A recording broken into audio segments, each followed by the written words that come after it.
고린도후서 7장 함께 읽겠습니다.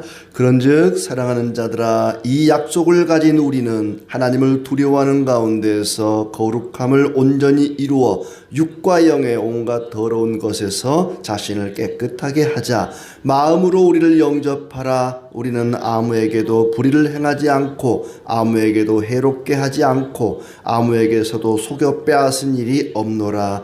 내가 이 말을 하는 것은 너희를 정죄하려고 하는 것이 아니라 내가 이전에 말하였거니와 너희가 우리 마음에 있어 함께 죽고 함께 살게 하고자 함이라. 나는 너희를 향하여 담대한 것도 많고 너희를 위하여 자랑하는 것도 많으니 내가 우리의 모든 환난 가운데서도 위로가 가득하고 기쁨이 넘치는도다. 우리가 마게도냐에 이르렀을 때에도 우리 육체가 편하지 못하였고 사방으로 환난을 당하여 밖으로는 다툼이요 안으로는 두려움이었노라. 그러나 낙심한 자들을 위로하시는 하나님이 디도가 오므로 우리를 위로하셨으니 그가 온 것뿐 아니요 오직 그가 너희에게서 받은 그 위로로 위로하고 너희의 사모함과 애통함과 나를 위하여 열심 있는 것을 우리에게 보고함으로 나를 더욱 기쁘게 하였느니라. 그러므로 내가 편지로 너희를 근심하게 한 것을 후회하였으나 지금은 후회하지 아니함은 그 편지가 너희로 잠시만 근심하게 한 줄을 알미라. 내가 지금 기뻐함은 너희로 근심하게 한 까닭이 아니요 도리어 너희가 근심함으로 회개함에 이른 까닭이라. 너희가 하나님의 뜻대로 근심하게 된 것은 우리에게서 아무 해도 받지 않게 하려 함이라. 하나님의 뜻대로 하는 근심은 후회할 것이 없는 구원에 이르게 하는 회개를 이루는 것이요 세상 근심은 사망을 이루는 것이니라. 보라, 하나님의 뜻대로 하게 된 이 근심이 너희로 얼마나 간절하게 하며 얼마나 변증하게 하며 얼마나 분하게 하며 얼마나 두렵게 하며 얼마나 사모하게 하며 얼마나 열심 있게 하며 얼마나 벌하게 하였는가. 너희가 그 일에 대하여 일체 너희 자신의 깨끗함을 나타내었느니라. 그런즉 내가 너에게 쓴 것은 그 불의를 행한 자를 위한 것도 아니요 그 불의를 당한 자를 위한 것도 아니요 오직 우리를 위한 너희의 간절함이 하나님 앞에서 너희에게 나타나게 하려 함이로라.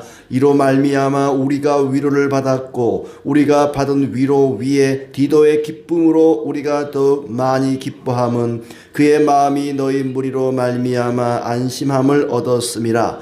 내가 그에게 너희를 위하여 자랑하는 것이 있더라도 부끄럽지 아니하니 우리가 너희에게 이른 말이 다 참된 것 같이 디도 앞에서 우리가 자랑한 것도 참되게 되었도다. 그가 너희 모든 사람들이 두려움과 떨므로 자기를 영접하여 순종한 것을 생각하고 너희를 향하여 그의 심정이 더욱 깊었으니 내가 범사에 너희를 신뢰하게 된 것을 기뻐하노라.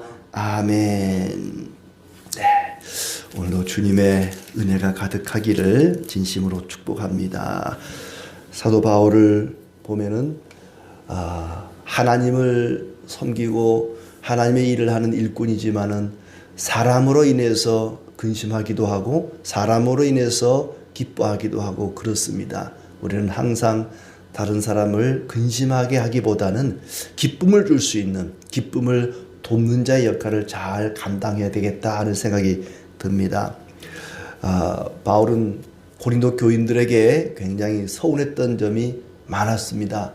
바울을 오해하고 모함하고 비난하고 또 육체적인 고통은 둘째치고 마음이 많이 상했었는데 이제 오해가 다 풀리고 서로 기뻐하고 또 그리워하고 위에서 기도하는 그런 아름다운 관계로 변하고 또 모든 문제가 다 해결되고 하는 것을 보게 됩니다. 바울은 있는 그대로 이야기합니다. 당신들은 왜 나를 오해합니까? 왜 나를 미워하고 싫어합니까? 날 좀 사랑해 주세요. 나를 좀 영접해 주세요. 1절에 보면은 그런 표현을 하지요. 2절에 마음으로 우리를 영접하라. 마음속에 우리가 비집고 들어갈 틈을 좀 벌려다오. 그런 얘기입니다. 왜 자꾸 마음으로 튕겨내느냐. 마음속으로 좀 우리를 받아다오, 용납해다오 하는 그런 얘기지요. 그동안의 편지를 통해서 바울이 고린도 교인들을 책망한 것은 미워서 한 게 아니고 다 잘되라고 하는 것이다.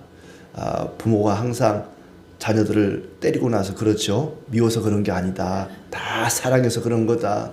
사랑에 매다. 그러면 아이들은 너무 사랑하지 마세요. 너무 사랑해가 힘들어 죽겠어요. 아파 죽겠어요. 다 너희 잘 되라고 한 것이다. 바울은 그 얘기를 하고 있는 거예요. 다 여러분 잘 되라고 하는 것이지 절대 미워서 그런 거 아닙니다. 그러니 오해하지 말고 나를 좀 영접해다오 합니다. 그런데 그렇게 말하고 나서 여러분을 책망하고 나서 내 마음이 너무 힘들고 괴로웠는데 하나님이 디도를 통해서 위로해 주셔서 너무 기쁘고 즐겁고 힘이 납니다. 여러분 때문에, 여러분 덕분에 힘이 납니다. 여러분 때문에 힘들었는데 여러분 덕분에 힘납니다. 기쁩니다 하는 대목이 이제 오늘 7장의 말씀입니다. 1절을 보시면 좀 앞에 6장과 연결되는 그런 말씀인데, 사랑하는 자들아 이 약속을 가진 우리는 하나님을 두려워하는 가운데서 거룩함을 온전히 이루어 육과 영의 온갖 더러운 것에서 자신을 깨끗하게 하자. 약속을 받은 우리는, 이 약속을 가진 우리는, 이 약속이 무슨 약속인가? 앞에 6장 말미에 나오는 우리는 살아계신 하나님의 성전이다. 하나님이 너희를 성전 삼아 너희와 함께 한다. 하나님이 우리를 성전 삼아서 우리와 함께 하신다 그랬다. 그 약속이죠. 우리와 함께 하겠다고 하는 그 약속. 나는 너희 하나님이 되고 너희는 내 백성이 될 것이다. 내가 너희를 성전 삼아서 너희와 함께 하리라고 하는 이 약속. 하나님이 함께 하시니 하나님을 두려워하는 마음으로 우리가 거룩함을 이루자. 깨끗하게 하자. 이게 지저분하고 더러워서는 안 된다는 것이죠. 모든 더러움에서 깨끗하게 하고 하나님을 두려워하는 가운데 온전히 거룩하게 하자. 육과 영의 모든 더러움에서 그랬어요. 육신의 죄와 영적인 죄로부터 우리 자신을 깨끗하게 하자. 왜냐하면 하나님이 우리를 성전 삼아서 우리 안에 거하시거든요. 우리와 함께 하시거든요. 그 하나님을 두려워하는 마음으로 우리 자신을 영적으로 육적으로 깨끗하게 하자. 우리가 부당한 일이나 누구를 해롭게 하거나 속여 빼앗은 일이 없으니 마음을 넓혀 우리를 받아달라 하는 얘기죠. 오해를 하고 있었다는 거예요. 바울이 예루살렘 교회에 돕자고 헌금하자 그래놓고 속여서 빼앗았다. 헌금을 착복했다. 이런 오해를 하고 바울을 모함하고 또 해롭게 했다고, 부당한 일을 했다고 그렇게 소문을 퍼뜨리니까 아니라고 항변을 하죠. 우리가 부당한 일을 한 것도 아니고 누구를 해롭게 한 것도 아니고 속여서 빼앗은 일도 없다. 그러니 제발 우리를 좀 마음으로 받아다오 하는 부탁의 말을 하고 있습니다. 사적인 이득을 취한 적이 전혀 없다는 것이죠. 이렇게 말하는 것은 너희를 책망하려는 것이 아니라 너희가 우리 마음에 자리 잡고 있어서 같이 살고 같이 죽고자 하는 것이다. 바울은 고린도에서 복음을 전하다 거기서 죽기를 원했습니다. 너희와 함께 죽고 함께 살고 싶다. 생사를 같이 하고 싶어하는 운명을 같이 하고 싶다는 말을 하고 있습니다. 그만큼 고린도 교인들을 사랑한다는 것이죠. 1절 맨 처음에도 그러잖아요. 사랑하는 자들아 이렇게 시작하잖아요. 얼마나 고린도 교인들을 사랑하는지, 너희와 함께 살고 함께 죽고 싶다. 온갖 환난을 당하지만 너희가 자랑스럽고 위로와 기쁨이 넘친다. 사람이 힘든 일이 있어도 또 중간중간 기쁜 일이 있으면 힘이 납니다. 바울이 그렇다는 거예요. 복음을 전하면서 육체적으로 얼마나 힘들었는지, 너무너무 괴로운 일이 한두 가지가 아니었습니다. 그런데 간간히 들려오는 이 고린도 교인들의 신앙이 자라가고 있다는 그 소식, 바울을 사모하고 그들이 견고하게 믿음 위에 서가고 있다는 그 얘기를 들을 때에 너무나 힘이 나고 격려가 되고 기쁨이 넘친다. 너희가 자랑스럽고 너희로 인하여 위로를 받고 기쁨이 넘친다. 고맙다는 얘기입니다. 마게도냐에서도 쉬지 못하고 여러 환난을 겪었다. 밖으로는 싸움이 있었고 안으로는 두려움이 있었다. 사방의 환난으로 육체적 정신적인 고통이 말로도 할 수 없었다는 거예요. 그런데 디도가 옴으로써, 디도를 만남으로써 기쁘고 위로를 받고 힘이 난다. 이 앞에서도 말씀드렸지만은 디도 편에 이 편지를, 눈물의 편지를 보내놓고는 조마조마했던 거죠. 과연 고린도 교인들이 또 편지를 받고 속상해하진 않을까, 나를 미워하진 않을까, 과연 어떤 반응을 보일까, 굉장히 두려워하고 기대하고 하는 마음이 있었는데 디도를 만나지를 못한 거죠. 디도가 만나기로 했던 곳에서 드로아에서 만나기로 했는데 만나지를 못하니까 더 걱정된 겁니다. 혹시 디도가 강도를 만난 건 아닐까, 또 고린도 교인들에게 몰매를 맞은 건 아닐까, 배척을 당한 건 아닐까, 여러 가지 걱정하고 두려워했는데 드디어 디도를 딱 만나고 그로부터 고린도 교인들의 그 마음을, 또 그들의 상황을 듣게 되니까 너무나 위로를 받고 너무나 큰 기쁨을 얻게 되었다. 고마워하는 마음입니다. 디도가 돌아오게 하심으로 하나님께서 우리를 위로해 주셨다. 그 모든 것이 다 하나님의 은혜라는 거죠. 디도가 그렇게 무사히 돌아와서 좋은 소식 전해준 것도 이게 다 하나님이 그렇게 해주셔서 너무너무 기쁘고 즐겁고 고맙다. 하나님을 가리켜서 6절에 낙심한 자들을 위로하시는 하나님, 이런 낙심한 자들을 위로하는 하나님, 가장 낮은 자리에 있는, 마음이 가장 낮은 자리로 추락해 있는 자들을 위로하시는 하나님. 하나님은 우리를 위로하시는 하나님입니다. 위로자이십니다. 우리가 낙심하고 괴로워하고 근심하고 있을 때 하나님은 또 다른 좋은 일들로 우리를 위로하실 것입니다. 그 위로가 없다면 우리가 이 세상을 어떻게 견디고 살아갈 수 있겠습니까? 하나님은 슬픔 중에도 우리에게 위로하시고 또 기쁨을 주시기도 합니다. 그 하나님의 은혜를 구하면서 한 걸음 한 걸음 나가야 될 것입니다. 그가 돌아온 것만 아니라, 그가 돌아온 것만 해도 기쁜데 그가 너에게 받은 위로로 우리를 위로했다. 너희가 나를 그리워하고 내게 잘못한 것을 뉘우치고 나를 열렬히 변호한다니 너무 기쁘다. 그 모든 것이 다 하나님의 은혜다. 편지로 너희를 슬프게 한 것을 후회했지만 잠시만 후회하게 한 것이라 더 이상 후회하지는 않는다. 바울이 편지를 써놓고 내가 이 말을 왜 했지, 이 말을 왜 썼지 후회했다는 거예요. 사람이 그럴 때 있잖아요. 이 깨똑에다가 무슨 말 써놓고 야, 내가 이 말을 왜 썼지? 이 손가락에 이 왼수야 막 그러면서 내가 괜히 이 말을 썼네. 이 글을 읽고 혹시 마음에 상처 입으면 어떡하지? 막 나를 미워하면 어떡하지? 그런 때가 많단 말이죠. 바울이 편지를 써서 보내놓고 후회를 했다는 거예요. 그런 말은 내가 쓰지 말걸. 내가 기분 내키는 대로 막 썼구나 그냥. 내가 좀 참을걸. 그랬는데 오히려 그들을 책망하는 그 말을 듣고 고린도 교인들이 깨닫고 뉘우치고 회개하고 돌아왔다는 거예요. 그러니까 내가 그 말 써놓고 근심했지만 그들이 회개하고 돌아왔다는 말을 듣고는 너무나 기쁘다. 참 다행이라는 생각도 들고 또 감사하고 기쁘게 생각을 했던 것입니다. 너희가 슬픔을 당하여 회개했으니 지금은 기쁘다. 바울이 그런 책망하는 편지를 씀으로써 고린도 교인들이 근심한 거죠. 슬퍼한 거죠. 그래서 근심이 회개로, 후회가 기쁨으로 반전이 일어나게 된 것입니다.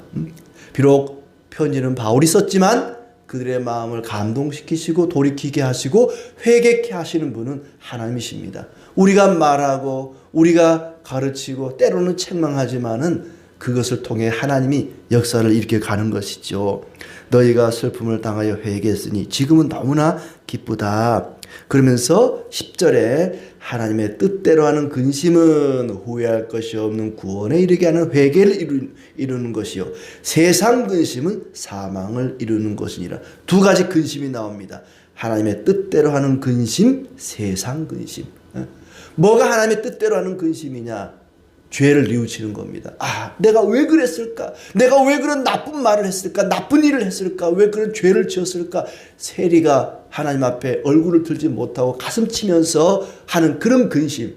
주여 나는 죄인이로소이다. 베드로가 했던 그 닭이 3번 우니까 눈물로 통곡했잖아요.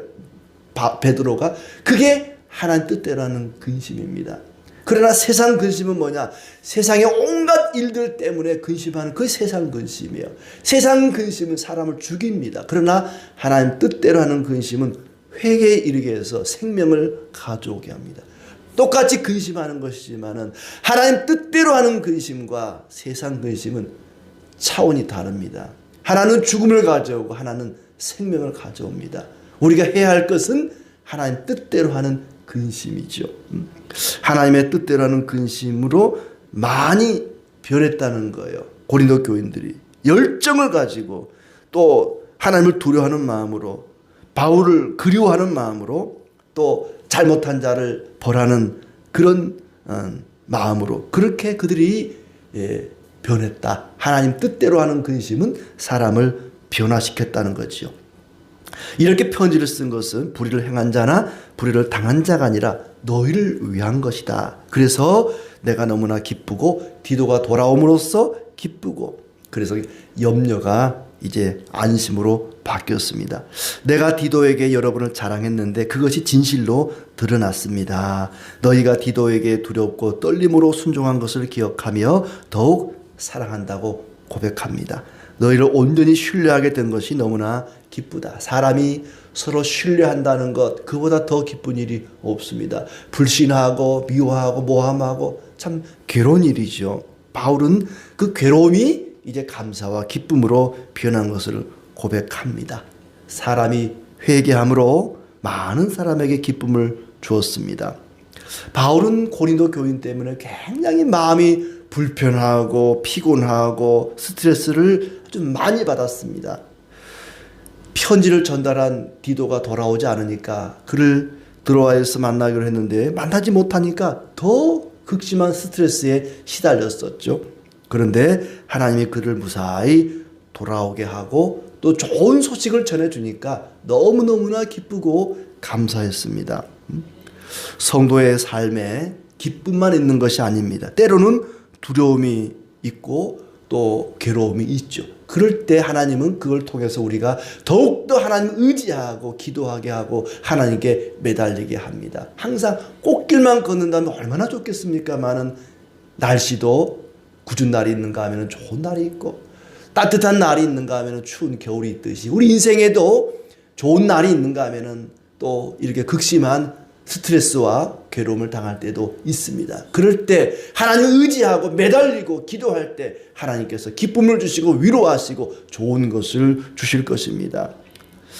단지 바울은 그들이 죄를 안 짓는 정도가 아니라 거룩하게 되기를 바랬습니다. 깨끗하게 살기를 원했습니다. 하나님을 경외하는 마음으로, 하나님을 두려워하는 마음으로 항상 하나님이 내 앞에 있다. 오늘도 무슨 일을 하든지 어디에 있든지 간에 지금 내 앞에 하나님이 계신다. 이 마음으로 우리 하나님을 경외하는 마음으로 우리 자신을 거룩하게 정결하게 하는 일에 힘써야 할 것입니다.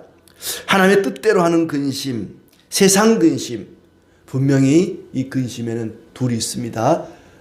우리가 전혀 근심을 안 하고 살 수는 없습니다. 세상 근심이 일어날 때 그 근심은 기도로 변해서 하나님을 의지하고 하나님께 간절히 간구해야 할 것이고, 하나님 뜻대로 하는 근심은 회개에 이르러서 우리에게 생명에 이르게 하는 그런 축복의 근심입니다. 그런 근심은 좋은 근심입니다. 그런 근심은 많이 해야 합니다. 내가 왜 이렇게 살고 있을까? 내가 왜 그랬을까? 내가 왜 그런 나쁜 짓을 했을까? 나 자신의 죄 때문에 근심하는 근심, 이게 하나님 뜻대로 하는 근심입니다. 세상 일 때문에 근심하는 것은 사망을 가져오게 될 것입니다. 그러나 자기의 죄 때문에 하는 근심은 그 일로 인해서 기도하게 하고 회개하게 하고 하나님을 닮아가게 합니다. 하나님의 긍휼을 구하면서 하나님께 나아갈 때에 하나님께서 그 하나님 뜻대로 하는 근심 때문에 우리에게 은혜와 평강과 기쁨을 주실 것입니다.